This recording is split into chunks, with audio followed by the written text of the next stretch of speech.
สบายดีหมดทุกคนวันนี้สิพามาอยู่หากินเนาะ ตามภาษาบ้านนอกมาลุ้นกันว่าซีเมนต์อีหยังจะไปกินแรงวันนี้แหละเพื่อนว่ามีของดีอยู่สั่นขึ้นอยู่น้ำเนาะเอามาลุ้นนำกันว่าเป็นอีหยัง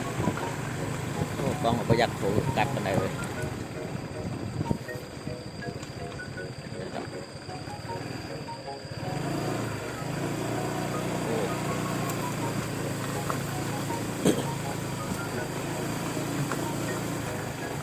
ปลาเนี่ยโอ้มันคือน้ำขุ่นไทสันโอ้บ่เป็นกินตี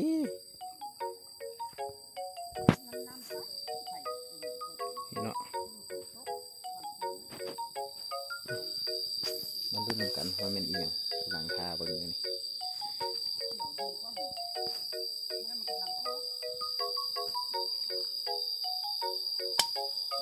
ยุงก็หลายบร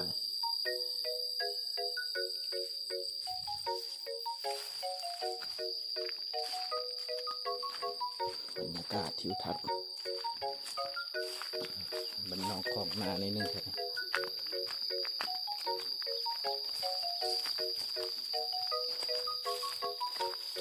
พาลุ้นกันมึงเนาะว่ามันเอียงอ๋อยุงก็หลายแถวว่า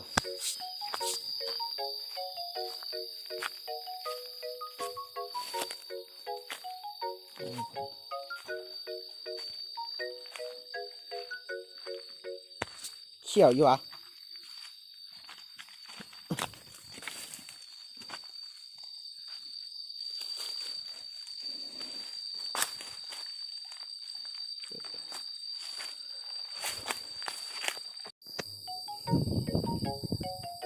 นี่เนาะ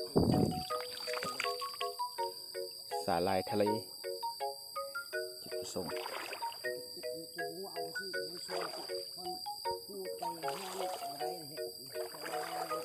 เขาไม่เกี่ยวเอาหรอวะ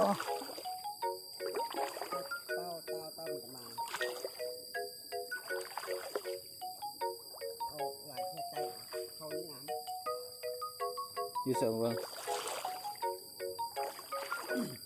หอยก็ลายแล้วบ่นี่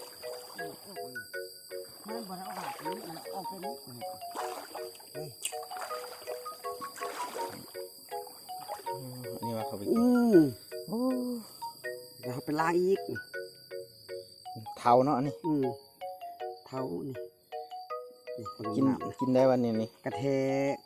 ก็ไปทำไปเฮ็ดกินนี่แหละเขาไปทุบนิดนึงเนาะไปล้างดีตัวนี้คักคนขายอยู่ตลาดซ้ำเขาเห็ดเขาซื้องามเนาะเนี่ยมันออกนี่กำลังออกเลยน้ำจะเพื่อนได้น้ำอันนี้คือไข่เทาน่อง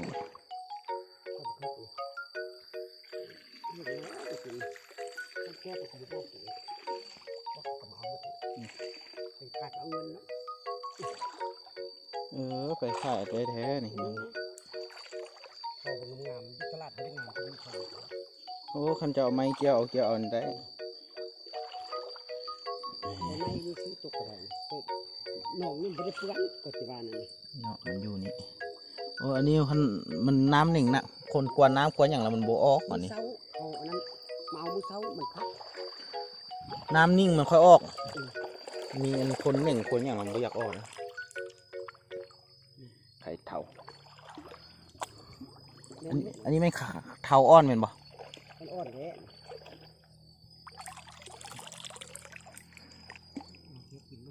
สาลายน้ำจืด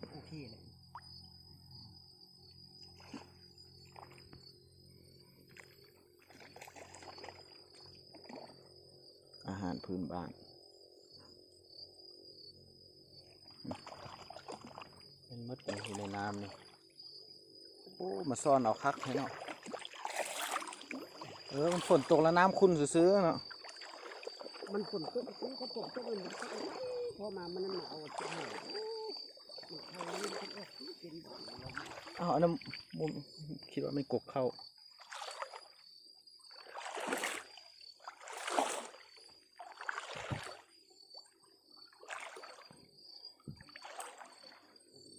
ว่าสมบูรณ์เขต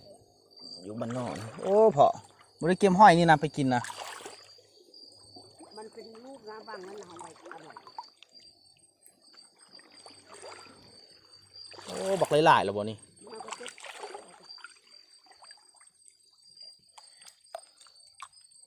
นี่เป็นหอยจุ งามที่สุด หากินยากได้อยู่ในเมืองนี่บุยลีหล่อนี่บ่ได้กินแล้วนี่โอ้โหหอยจุเต็มเลยอยู่น้ำนี่แม่นมดนี่ โอ้มีลูกปลาคอเลย คันน้ำกวนหลายแล้วมันก็บ่อยากออก ลูกปลาคอนะงามเช่นนี้ บรรยากาศเนาะหากินง่ายลงนอกมาก็ได้ละตามว่ากินคาบ2คาบนี่